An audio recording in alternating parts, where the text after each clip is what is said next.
The Puck Portfolio with Andy McNeil. Hey, welcome to the Puck Portfolio for Thursday, March 27th. I'm your host, Andy McNeil, and joining me, as always, is DFO's Nick Martin. Nick, how you doing, man? I'm doing good. Yeah, I had a busy morning with baseball starting up today, but yeah, I'm excited about that, and excited to get into the slate. Well, I guess that's your kind of on the topic right now. Any futures you like in the MLB this season? I don't want to put you on the spot. Yeah, I was going to say that I actually don't have too many that I've looked in personally.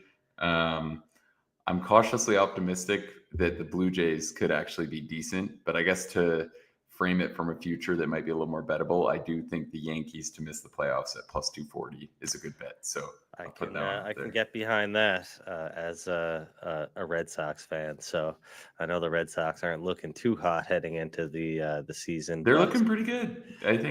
Yeah. I think they actually should be a fair bit better than last year. Yeah, well, hopefully that is the case. But yeah, I can always get behind the Yankees missing the playoffs. But anyway, big news in the NHL today. We've got a 10-game slate. But before we get into that, let's talk about the Philadelphia Flyers, who today fired head coach John Tortorella after a 97, 107, and 33 record with no playoff appearances. I guess first thoughts on the firing. Yeah, I mean, I think when he was first brought into Philly, people weren't sure about how the fit would go with the young core. I think at times he probably did a better job coaching than he's going to get credit for because of how horrible their goaltending has been. I think that was a big part of it this year too, that we've talked about a lot. But with that said, I think we've kind of seen this trend of, coaches being recycled in the NHL, getting a little more leash than they probably should. It's been a long time since we've really seen him run an effective team. So I think it seems like a reasonable decision. His comments on Thursday or whatever it was after the Leafs game made it sound like he didn't really want to be there. Hard to backpedal after those comments. And I think he kind of opened the door for Briere to do this move. So yeah, I mean, I think it makes sense. It'll be, I think, exciting to see how they come out in tonight's game. The price has moved against them, not since the firing, but overnight. I think that we have seen, a lot this year. The Flyers are better than their results have shown, but I still don't know about that goaltending duo. So we'll see if they go on a little new coach bounce here at the end of the year.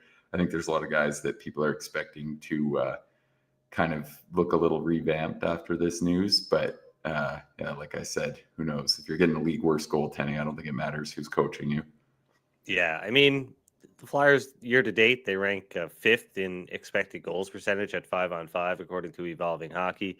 Unfortunately, they've posted a 44.5% goal share at 5-on-5. And like you said, goaltending, a big issue. They've allowed by far the most goals per 60 minutes at 5-on-5 of any of the teams in the top 10 of expected goals. So they just don't match up to the other teams in that regard. And, offensively as well, they've kind of scored the fewest goals of any of the top 10 teams in expected goals percentage at 5-on-5. So definitely, I mean, I think the firing is it's not surprising or unjustified or anything like that. I think, if it wasn't for Philly faltering down the stretch last season when they were kind of looking like a lock to make the playoffs at one point, and they really just bailed out on that in the latter part of the season. I mean, I think if they had earned themselves a playoff berth last season, then maybe he doesn't get fired after a terrible season this year, but they didn't. So I guess that's partly on the coaching staff for not keeping them going last season. And they've just been brutal on special teams, especially as of late. I don't know when the last time they scored a power play goal was, but it's and their it's power play has been dreadful since before the Torts era. It's actually kind of crazy how many times they've been bottom two. I think dating back to 2018, they've been right at the bottom in terms of power play success. So that's been going on well before Torts got there. But yeah, I'm interested to see what they do this summer in terms of coaching, and if they, pay up to bring in a goalie, or I think if you kind of bring back what you have, you're more or less just punting away next year, which would be respectable, I think, honestly, sticking with the timeline of their rebuild. But yeah. Yeah, and last night was just a 4-game slate in the NHL, but our picks on the Dallas Stars worked out anyway. I mean, the Stars looked like they were going to cruise to a victory. They were up 4-0 heading into the third period, but Edmonton did manage to score 3 goals, and it got pretty dicey at the end there. But it was too little, too late for the Edmonton Oilers. They're in action again tonight against the Seattle Kraken. The Stars are also in action down in Calgary against the Flames. We'll talk about, I guess, both of those games a little bit later on the show. But is there a game that you want to start with, or should we talk about the St. Louis Blues and the Nashville Predators? Yeah, let's go with the Blues and Predators. That's the earliest game that I've got a bet on. Yeah, same here. So the Blues, they're coming into this one looking to extend their win streak to 8 games here on Thursday. They've got a 3-point lead on the Vancouver Canucks for the second wildcard spot in the Western Conference. But if the Minnesota Wild failed to get a point tonight versus the Washington Capitals, and the Blues can pick up 2 points in this game versus the Predators, then they'll be tied with Minnesota in points. I believe the Wild would still own the tiebreaker. But the St. Louis Blues might not finish in the second wild card spot. They could find themselves in the first wild card spot if they can keep this up. They've been on fire offensively, especially as of late. They've scored 4 or more goals in all 8 games during this win streak, but they've also been very good defensively, allowing 2 or fewer goals in 7 of these 8 games. And only 3 teams have scored more goals or allowed fewer goals in all situations since St. Louis, or then St. Louis since the start of February. They've posted the best 5-on-5 goal differential, plus 26. By far, I think that's 10 more than the next best team since February 1st. So it's not just a run of good luck here either, as the Blues ranked 9th in expected goals percentage and 11th in shot attempt percentage at 5-on-5 since the start of February. And they've looked even better in March. I know they've had a fairly easy schedule. But they've posted the 7th best power play percentage since February 1st as well, and they've converted on 30.3% of their opportunities on the man advantage this month. Not sure if Pavel Buchnevich is going to be back in the lineup. He's missed the last 3 games, I believe partly due to illness, but head coach Jim Montgomery said that he is getting better, so it's unclear if he'll be an option for the Blues on Thursday. And as far as the Preds go, I mean, 10 games remaining for Nashville, and then they can finally put this nightmare of a season behind them. It's been brutal. I know you weren't high on them heading into the year, but they were pegged to be one of the better teams in the Central Division. And instead, they posted the 3rd worst record so far, 27, 36, and 8 in the Western Conference. I mean, they've had a couple of upset wins as of late. They defeated the Maple Leafs 5-2 at home, and then won 3-1 on the road against the Carolina Hurricanes. But there was a 4-1 loss sandwich to the Blues sandwich in between those victories, and they've lost 5 of their last 7 games. They're 0-3 against the Blues this season, and St. Louis has outscored them 15-6 in those 3 meetings. They've covered the puck line each time, and they can sweep the season series here on Thursday. We talked about it a bit. I mean, Nashville has posted respectable underlying numbers at 5-on-5. So just in March, they rank 8th in expected goals, 13th in shot attempts at 5-on-5, but they're still, posted the 25th or ranked 25th in goal share at 5-on-5 this month. And offense has been a big issue. They've been a little bit better as of late, but no team has scored fewer goals on a per 60-minute basis than Nashville this season, and they haven't really been much better defensively. They're ranking in the bottom 10 of goals against per 60 minutes, and of course, Roman Josi, who has not played since February 25th, is still out. It's unclear if he's going to be back this season or not. I think some sites have him listed as out until April 16th, and the regular season is over on April 18th. So I guess not looking good for Yossi's return. And doesn't really matter though. You talked about it a little bit yesterday on the show about liking that opening price on the Blues. And I think it's still a pretty good bet here. Minus 142 at Pinnacle last I looked. I think we should expect another dominant performance against Nashville on Thursday. Yeah, I think there's a lot to like about the Blues here. You outlined how much better they've been offensively in the month of March. No teams allowed fewer shots against than the Blues. So, defensively they've been great. And yeah, I think that's a big part of liking them here because, like you said, the Preds do hold a pretty respectable underlying. Yeah, I think there's a lot of pretty respectable underlying results recently, but we've kind of seen that more or less all season. I mean, it'd be hard to say that they're as bad as their record. They've definitely, everything you can look at that's kind of suggests positive regression should be on the horizon is kind of working in their favor. But we are 71 games into the year here. And a big part of their struggles have been how bad the goaltending's been, which, we've kind of covered a lot. But this month, they've only got an .881 save percentage. And more or less, that's kind of been the case for the whole season. And, heading into the year, I thought one thing that was interesting was that everyone still kind of viewed Jussi Saros as one of the very best goalies in the league. When last year he did hold below average results as well in 64 games, -3 goals saved above expected rating, .906 save percentage. So yeah, I think there's been a ton of reasons why Nashville's ended up being so overvalued this year. And I think a lot of them are kind of still holding up in this matchup. So yeah, I think we're getting a pretty good price with the Blues here. And I also like Dylan Holloway to get a point at -125. It's obviously been trending really well. He's been a point per game player over the last 41 games. So half of an NHL season, this guy's been a point per game player here. Definitely a tough look if you are the Edmonton Oilers, which I think to some extent is hindsight 2020, right? We've talked about this. I think no one wanted to see him go. Yes, they probably should have just matched the offer sheet. But I don't think anyone expected him and Broberg to be this good, which has obviously been a huge reason why the Blues are as good as they are, because it's kind of just completely shook up the outlook of a team that, last year I feel like it was pretty much you were counting on Kyrou, Buchnevich, and Thomas to have a big night, or they weren't going to find much success. And now it feels a lot different than that. They've got two elite top lines. So, yeah, I think there's a lot to like about the Blues right now. Yeah, Holloway's he's been a great story for sure, and definitely has to be among Jim Montgomery's favorite players right now, just based on how good he's played since Montgomery took over as a coach of the St. Louis Blues. I considered betting St. Louis on the puck line, currently plus 192 at Pinnacle.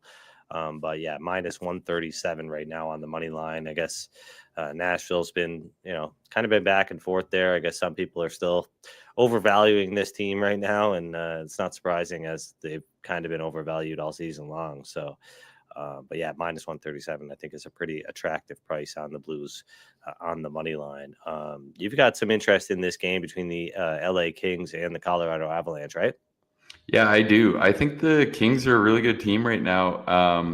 And I think Pinnacle's price on the Kings to win this game is pretty generous, plus 140 for a Kings side that can win games a lot of different ways and is looking a lot better offensively of late. I think that it feels like this Kings team might actually, have a chance of making some noise in the playoffs. We'll get into that a little later on future files, but I feel like no one's kind of crediting how well they're playing in all areas of the game. It's kind of been their power play and offensive upside that's held them back the last 3 years. Well, they've always been incredible defensively. And now you look at the last month, they're top third in terms of goals for per 60. And I think you look at the way that they're doing it, it seems pretty realistic that it can continue because the Byfield Fiala line's been unreal. I'm really high on them. I think they can continue playing at this level. And the Kempe Kopitar unit's been a little colder, but they're still really good. And, Drew Doughty's starting to find his game. And it seems like their usage is also getting a little better. I think last year they really didn't want to, give Jordan Spence the minutes he deserved. He continues to come into his own here. And, yeah, they're getting great goaltending from Kemper. So, obviously the Avs are a full-blown cup contender. They look really good since the moves. But I think right now the Kings are kind of capable of making any game into a coin flip. And I think we're getting a pretty good price to back them here. They have been significantly better on at home this season, which has kind of been covered a lot. They are below 500 on the road, but I do think to some extent eventually you can figure that out. It'll be interesting to see if that trend holds in the playoffs, where we've kind of seen home ice become much less of a factor for a pretty huge sample now. Yeah, I like the Kempetar line as well. I think you throw Kempe, people have been saying, what should we call that? The Kuzmenko Kopitar Kempe line. I know what we shouldn't call them. That's for sure. I'm not going to say it, but I know what we shouldn't call them. That's all I can say. But yeah, I like throwing Kuzmenko into the mix. There's just lots of skill on that top line. Yeah, for sure. And the power play is going to need to be better if they're going to finally get past the Oilers. I think that's the one thing. They've been fine 5-on-5 in those series, but you're not going to beat that team with getting nothing from the power play. And that's kind of been the case the last few years. So we'll see. It's looked better lately. So hopefully they can keep it going tonight. Yeah. And I know, like I said, we're going to discuss this on future files a little bit later today. But I mean, you look at how things have gone for the Oilers. At first, it took them 7 games, and the next year 6 games, then 5 games to dispatch the Kings in the first round. I think we could see a little bit of regression in that respect this year. I think it might be a little bit tough for the Edmonton Oilers to take out this LA Kings games or LA Kings team, especially with how well Darcy Kemper has played this season. So for sure, they haven't had a goalie really. I mean, they've had goalies that looked okay because they're so good defensively, but I don't think they've had one like Kemper, who's clearly actually been a difference maker, capable of giving them a lift. Yeah, for sure. You also have some interest in the Dallas Stars and Calgary Flames on Thursday, right? Yeah, I do. This line's kind of come tearing down. Plus 115 on Pinnacle, so I'd still play that on the Flames. It was at plus 127 when I wrote my article just an hour ago. But I think it's a good spot to back Calgary. They've looked a lot better the last few here. We've talked about how the Stars look like they're more or less coming down to earth. We were happy to bet them last night at the number, but I thought they were pretty damn bad last night. Honestly, they were terrible in the first period. I think they were lucky to get out of there. Yeah, their strengths kind of shine through because they have so much more offensive upside in the top 9 than an average team. They've got great goaltending, but we've talked about how defensively they don't look very good, and I don't really think the way they're winning is going to be sustainable moving forward, even with their strengths. You look at the underlying numbers this month; they're pretty bad. They're 27th in expected goal share. They've allowed 3.38 expected goals against per game. And I think some of the causations towards that, maybe it's a bit of a lull, but CC and Dunbar are terrible. We've seen this 2 years in a row. I don't think anyone's really debating it at this point. And with Heiskanen out, I think they're, both getting exposed more than they would with him carrying one of them on the second pair, first pair. So yeah, I think there's some problems for the Stars here. DeSmith has been excellent, so I'm not really factoring that into my handicap, but who knows if he'll kind of continue at this level moving forward. So yeah, I think there's a lot to knock about the Stars right now, and I think this price in a back-to-back spot versus a desperate Flame side is pretty good. And from the Calgary perspective, I do think there's a lot to like. The offense, I kind of was counting on getting going a little bit all year, which was looking like a bad take, but Frost is starting to get going. Zari's been more effective playing on the top line, and splitting up Huberdeau and Kadri has worked out really well so far. So I think there's, kind of a lot to like about the Flames in this spot. They did play Dallas really well 3 weeks ago too. They lost in overtime. Kadri hit a pretty clean post. They easily could have taken that one. So yeah, I feel like this is a good number in this spot. Yeah, an important game for the Flames. They're 4 points back of the St. Louis Blues right now for that second wildcard spot.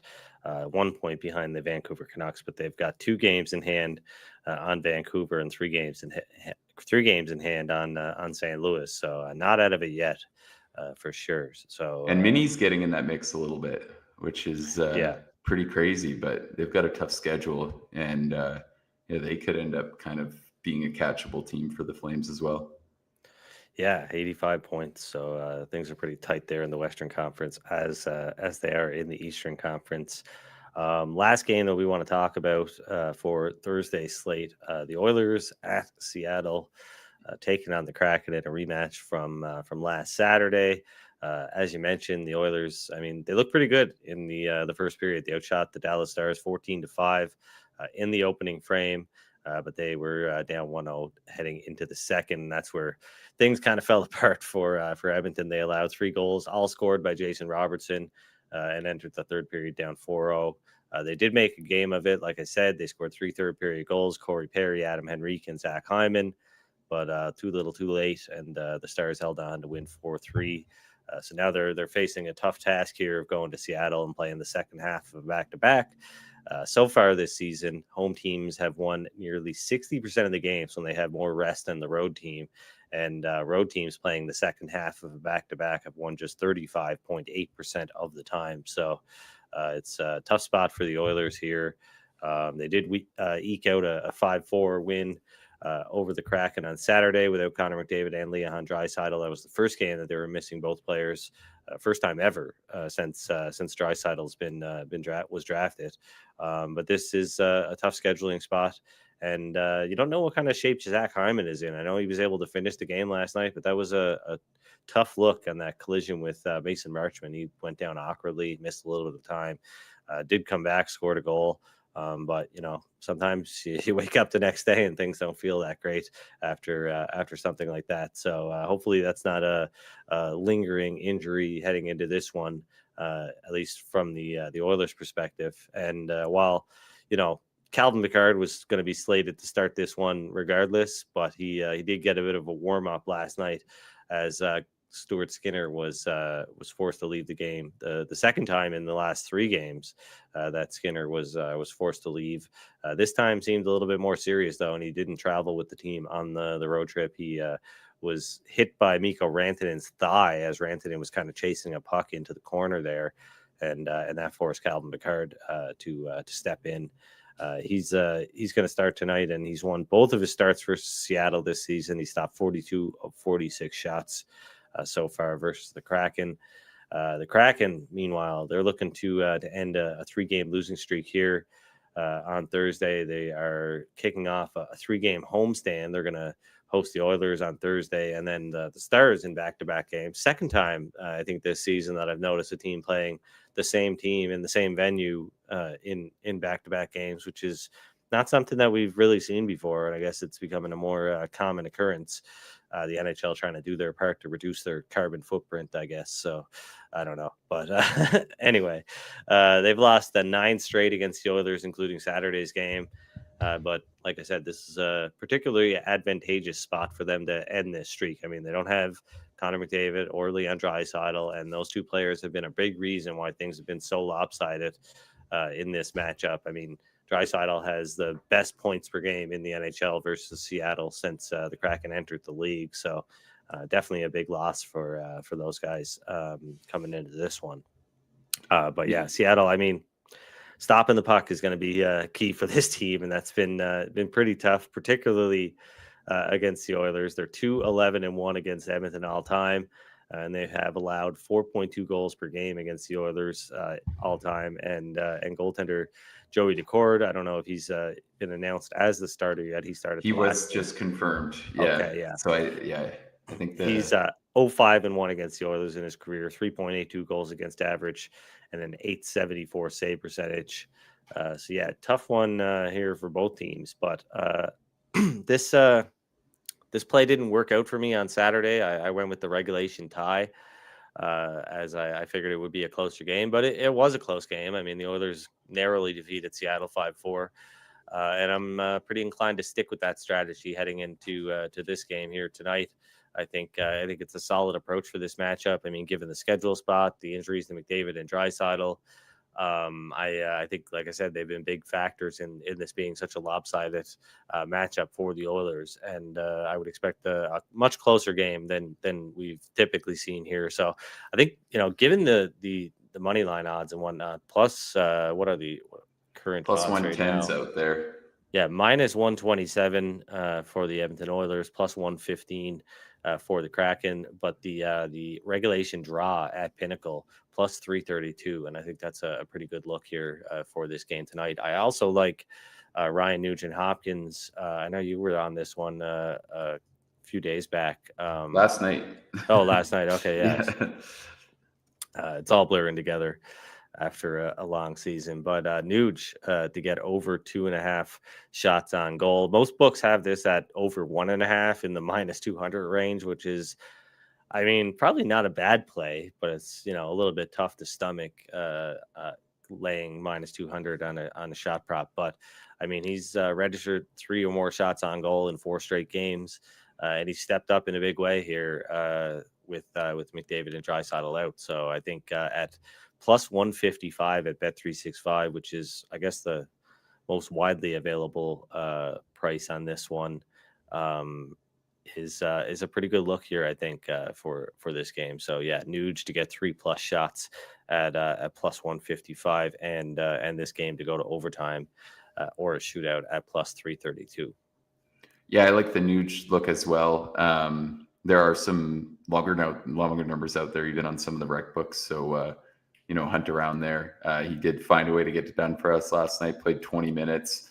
Had his share of looks. He had 5 attempts. So yeah, seems about right. I felt like it was, had a good chance of getting there. And we might see him get even more minutes tonight if, it's a closer game like you're expecting.